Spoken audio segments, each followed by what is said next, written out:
পটল ভীষণ মজার একটি সবজি নিঃসন্দেহে। আজকে আমি আপনাদেরকে করে দেখাচ্ছি পটল এবং দেশি আলু দিয়ে মজার একটি নিরামিষ সবজি। এটা হচ্ছে পটল আলুর রসা। আর এই রেসিপিটি আমি আজকে করছি একদম কম তেল মশলায় কাঁচামরিচ দিয়ে। চলুন তাহলে শুরু করি। প্রথমেই আমি কড়াইতে পরিমাণ মতো সয়াবিন তেল দিয়ে নিলাম, যেটা একদমই মিনিমাম পরিমাণ নিয়েছি আমি, যাতে করে একদম অল্প তেলে আমি এই রেসিপিটা তৈরি করতে পারি। তো এখানে দেখতেই পাচ্ছেন পটলগুলো আমি মাঝখানে একটু চোচা রেখে রেখে কেটে নিয়েছি, তাতে করে কিন্তু দেখতে সুন্দর লাগে। আর পটলের মধ্যে দিয়ে দিচ্ছি পরিমাণ মতো হলুদ এবং লবণ। এখন আমি এই অল্প তেলের মধ্যেই পটলগুলো কিন্তু লালচে করে ভেজে তুলে নিব। তো একটু সময় নিয়ে আমি পটলটা ভেজে নিব। আর পটল কিন্তু খুবই মজার একটি সবজি, আপনারা এভাবে একটু ট্রাই করে দেখতে পারেন। এত কম তেল মশলাও যে আসলে মজার রান্না করে খাওয়া যায়, সেটাই হচ্ছে বড় কথা। তো আমি একটু ওলট পালট করে দিয়ে এই পটলগুলো দেখতেই পাচ্ছেন একদম কম তেলে আমি কিন্তু পটলগুলো ভাজতেছি। নর্মালি আমরা নিরামিষ তরকারিতে একটু বেশি তেল দিই, কিন্তু আমি এই রেসিপিটা একদম কম তেলে করেছি। তো আশা রাখি আপনাদের ভালো লাগবে। তো পটল ভাজা হয়ে গেছে, আমি উঠিয়ে নিচ্ছি কড়াই থেকে।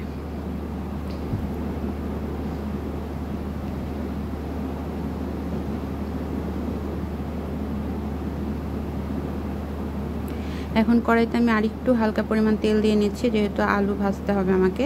তো এর মধ্যে ফোড়ন হিসেবে 2টা শুকনো মরিচ আমি চিড়ে দিয়ে দিয়েছি, আর দিয়ে দিয়েছি হাফ চা চামচের মতো 5 ফোড়ন। ফোড়নটা একটু হালকা ভেজে নিয়ে আমি এখানে দেশি আলু, এটা ছোট সাইজেরই আলু, যেটা 2 ভাগ করা যায় এরকম সাইজ নিয়ে আমি কেটে ধুয়ে রেখেছিলাম, তো সেটাই দিয়ে দিলাম। এখন এখানে পরিমাণ মতো হলুদ এবং লবণ দিয়ে দিব, দিয়ে আমি আলুটা ভালো করে ভেজে নেব লালচে করে।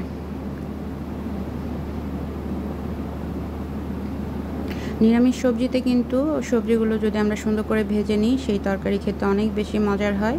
কারণ প্রত্যেকটা সবজির একটা নিজস্ব গন্ধ থাকে, একটু হালকা ভেজে নিলে কিন্তু গন্ধটা থাকে না, সেক্ষেত্রে তরকারির স্বাদটাও অনেক বেশি বেড়ে যায়। তো আমি লালচে করে ভেজে নিচ্ছি, দেখতেই পাচ্ছেন একদমই কম তেলে রান্না করছি আজকের রেসিপিটা। তো আমার আলু ভাজা হয়ে গেছে, আমি আগে যে পটলগুলো ভেজে রেখেছিলাম সেগুলো দিয়ে দিচ্ছি। এখন একটু হালকা নাড়াচাড়া করে এখানে 4টা কাঁচামরিচ দিয়ে দিলাম।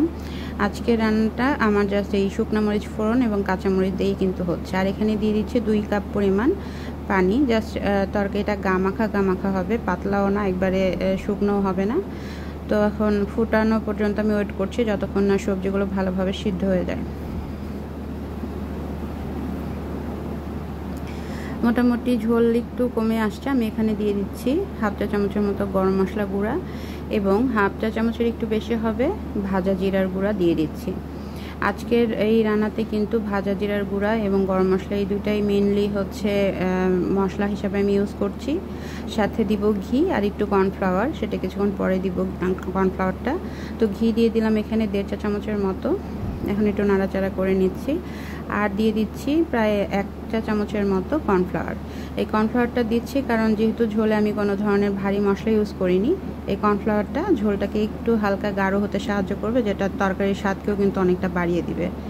তো সামান্য একটু চিনি দিয়ে আমি নামিয়ে নিচ্ছি আমার আজকের রেসিপি, একদম কম তেল মশলায় কাঁচামরিচ দিয়ে আলু পটলের রসা। এখন আপনারা এটা দেখে অবশ্যই আমাকে জানাবেন যে রেসিপিটা আপনাদের কেমন লেগেছে। আর আপনাদের যদি রেসিপিটা ভালো লাগে, সেটাই আসলে আমার কাজের সার্থকতা। কারণ খুব কষ্ট করে এক একটা ভিডিও এডিট করে রেডি করতে হয়, সেটা যদি আসলে আপনাদের গ্রহণযোগ্যতা পায়, তবেই আমাদের মতো প্রত্যেকটা কন্টেন্ট ক্রিয়েটর যারা রান্না নিয়ে কাজ করছে, তাদের কাজের সার্থকতা আসলে এখানেই। তো সবাইকে অসংখ্য ধন্যবাদ। আমার রেসিপিটা ভালো লাগলে অবশ্যই লাইক কমেন্ট করে পাশে থাকবেন। ধন্যবাদ।